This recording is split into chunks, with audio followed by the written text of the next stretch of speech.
Assalamualaikum warahmatullahi wabarakatuh. Selamat pagi anak-anak. Semoga semuanya dalam keadaan sehat walafiat. Hari ini kita akan belajar tema 5, subtema 2, pembelajaran 5. Nah, silakan kalian untuk membaca kompetensi dasar yang kita akan laksanakan di pembelajaran 5 hari ini. Ada bahasa Indonesia, SPDP, dan IPA.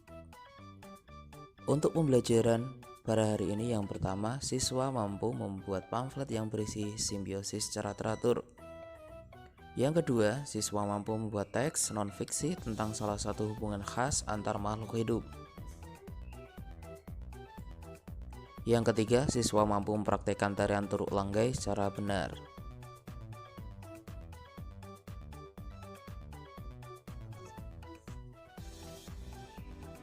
Pembelajaran yang akan kita laksanakan untuk hari ini yang pertama ada IPA, pamflet simbiosis makhluk hidup, ada bahasa Indonesia membuat teks non-fiksi mengenai hubungan antar makhluk hidup, ada SPDP mengenal gerakan dan properti tarian Turuk Langgai.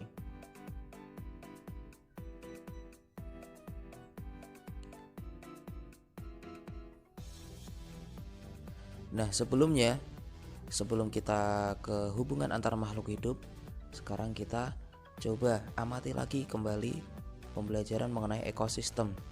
Yang pertama, ekosistem hutan hujan. Yang pertama, hewan khas yang biasanya tinggal di ekosistem hutan hujan ada orangutan. Nah, sudah tidak asing ya, ada macan tutul. Kemudian ada berbagai jenis burung.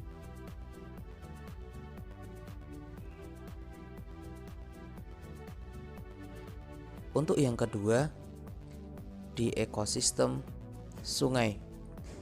Tentunya sudah tidak asing lagi mengenai ekosistem sungai. Hewan khas yang biasanya tinggal di ekosistem sungai, yang pertama ikan. Yang kedua ada buaya.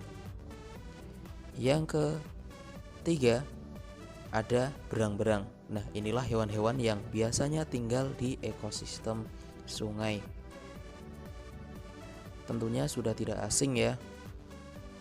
Yang ketiga, ekosistem padang rumput. Nah, hewan-hewan yang khas biasanya tinggal di ekosistem padang rumput. Yang pertama ada zebra atau kuda. Untuk hewan yang kedua yang tinggal di ekosistem padang rumput ada singa. Nah, tentunya ini adalah hewan-hewan yang biasanya tinggal di ekosistem padang rumput.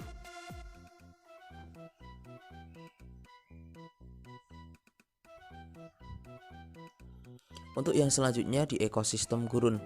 Nah, apa saja hewan-hewan yang tinggal di ekosistem gurun? Yang pertama ada, tentunya sudah tidak asing ya, ini adalah burung unta. Yang kedua ada unta. Dan yang ketiga tentunya kalajengking. Nah, inilah hewan-hewan yang bisa tinggal di gurun pasir. Nah, kenapa kok bisa tinggal di gurun pasir? Karena hewan-hewan ini memiliki ciri khas, yaitu unta itu memiliki punuk yang berfungsi untuk menyimpan cadangan air. Untuk yang selanjutnya yaitu ekosistem tundra. Ekosistem tundra itu biasanya ekosistem yang ada saljunya. Nah, hewan-hewan khas yang biasanya tinggal di ekosistem tundra bisa anak-anak cermati. Ada beruang kutub, yang kemudian ada burung, sejenis burung yaitu penguin. Nah, ada juga burung hantu. Nah, tentunya burung hantu yang jenis kutub yang biasa tinggal di daerah tundra. Untuk yang selanjutnya yaitu ekosistem taiga.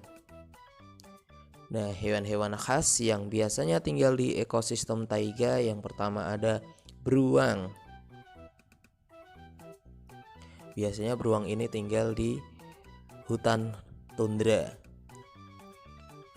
Selanjutnya, hewan yang tinggal di ekosistem taiga juga ada rubah atau serigala. Nah, di sini hewan-hewan tersebut yang biasanya menghuni ekosistem taiga.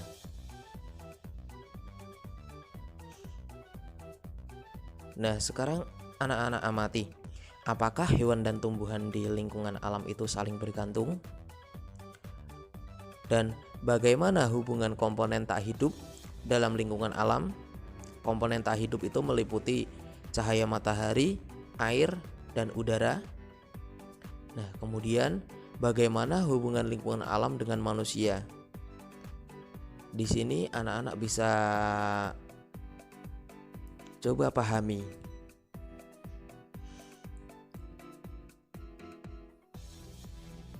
Untuk yang selanjutnya, nah coba kita amati gambar yang ada di video. Hewan, tumbuhan, dan komponen tak hidup saling berhubungan. Nah, di sini kita bisa melihat di rantai makanan. Yang pertama pastinya produsen. Produsen itu meliputi tumbuhan. Tumbuhan di sini berhubungan dengan benda tak hidup, yaitu matahari dan air. Tumbuhan membutuhkan matahari untuk melakukan fotosintesis dan memerlukan air. Nah, di sini tumbuhan dimakan oleh konsumen satu, yaitu belalang. Kemudian belalang dimakan oleh konsumen dua, yaitu katak. Kemudian katak dimakan oleh konsumen tiga, dan selanjutnya. Nah, hal ini yang membuktikan bahwa hubungan antar makhluk hidup itu saling bergantungan. Di sini hari ini kita akan belajar mengenai hubungan antar makhluk hidup atau yang biasa disebut simbiosis. Nah, apakah itu simbiosis? Nah, silahkan diperhatikan. Simbiosis itu sendiri adalah hubungan antara dua makhluk hidup.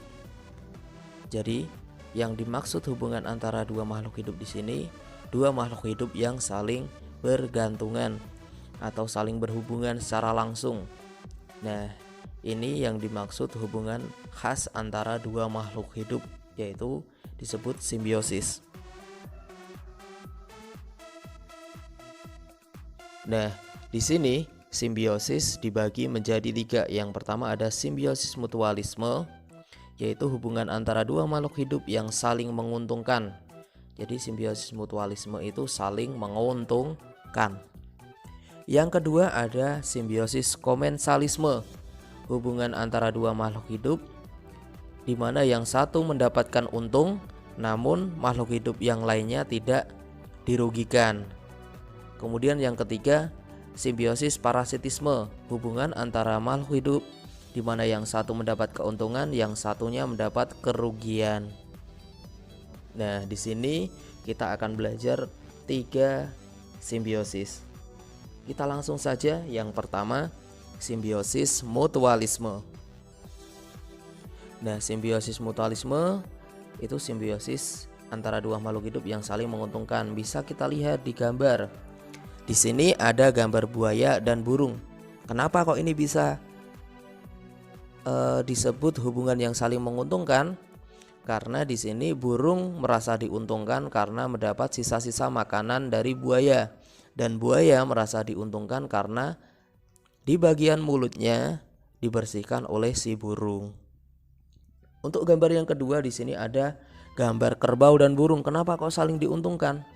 Di sini burung memakan kutu yang ada di kerbau, dan kerbau pun merasa diuntungkan karena kutunya dimakan burung. Nah, untuk yang kedua yaitu simbiosis komensalisme, hubungan antara dua makhluk hidup di mana yang satunya mendapatkan keuntungan sedangkan satu makhluk hidup lain tidak dirugikan. Yang pertama adalah ikan hiu. Di sini hubungan ikan hiu dan ikan remora, di mana hewan yang diuntungkan yaitu ikan remora. Ikan remora dapat mendapatkan makanan dari sisa-sisa hiu, dan hiu pun tidak merasa dirugikan. Untuk yang ketiga, simbiosis parasitisme, di mana hewan yang satu mendapatkan keuntungan, yang satu dirugikan. Contohnya seperti gambar. tumbuhan benalu dan pohon mangga. Nah, di sini yang dirugikan adalah pohon mangga, yang diuntungkan adalah pohon benalu. Kenapa kok bisa? Karena pohon benalu mendapatkan nutrisi dari pohon mangga sehingga pohon mangga merasa dirugikan. Kemudian ada kelelawar dan kerbau. Yang diuntungkan kelelawar dan yang dirugikan kerbau karena kelelawar menghisap darahnya kerbau.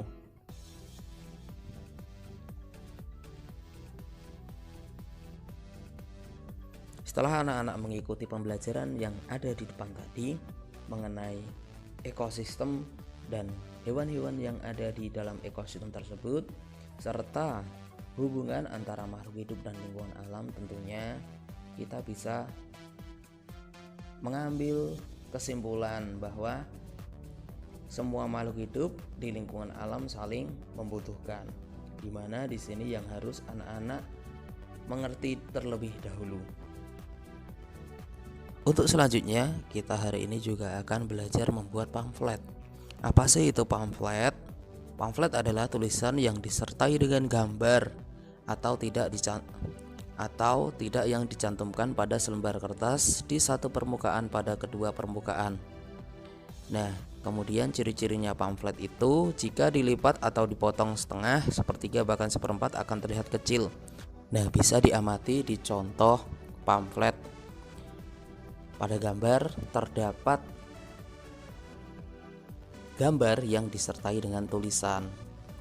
Nah, selanjutnya kita juga akan belajar teks cerita non-fiksi. Teks non-fiksi adalah karangan yang dibuat berdasarkan kenyataan atau fakta, atau berdasarkan kejadian sebenarnya yang ada di dalam kehidupan. Jadi, contoh dari cerita non-fiksi yang pertama adalah biografi tentang riwayat hidup. Kemudian ada artikel, kemudian ada karangan perjalanan wisata dan sebagainya, di mana contoh-contoh tersebut sesuai dengan keadaan sebenarnya. Teks non-fiksi berdasarkan kejadian yang sebenarnya. Nah, di sini bisa anak-anak amati. Contohnya, hubungan lebah dan bunga merupakan contoh simbiosis mutualisme, di mana nantinya anak-anak juga akan membuat teks non-fiksi berdasarkan kejadian nyata mengenai hubungan khas antar makhluk hidup. Nah, di sini bisa diamati cerita non-fiksi hubungan lebah dan bunga. Untuk yang selanjutnya, hubungan lingkungan alam dan manusia itu saling bergantungan, di mana membentuk suatu kebudayaan yang saling berkaitan antara lingkungan alam dan manusia, di mana salah satunya yaitu tarian. Nah, bisa diamati di bawah ini yaitu tarian Turuk Linggai asal Mentawai, Sumatera Utara. Tarian Turuk Linggai sendiri oleh masyarakat Mentawai biasa digunakan untuk tarian pengobatan dan dipercaya untuk mengobati orang yang sakit. Nah, di sini tugas anak-anak yaitu membaca buku tema 5mu halaman 88. Ayo membaca dengan judul Alam dan Tarian. Di sana nanti anak-anak akan disuguhi bacaan mengenai Turuk Linggai dan kemudian kerjakan soal sesuai dengan bacaan. Kesimpulan pembelajaran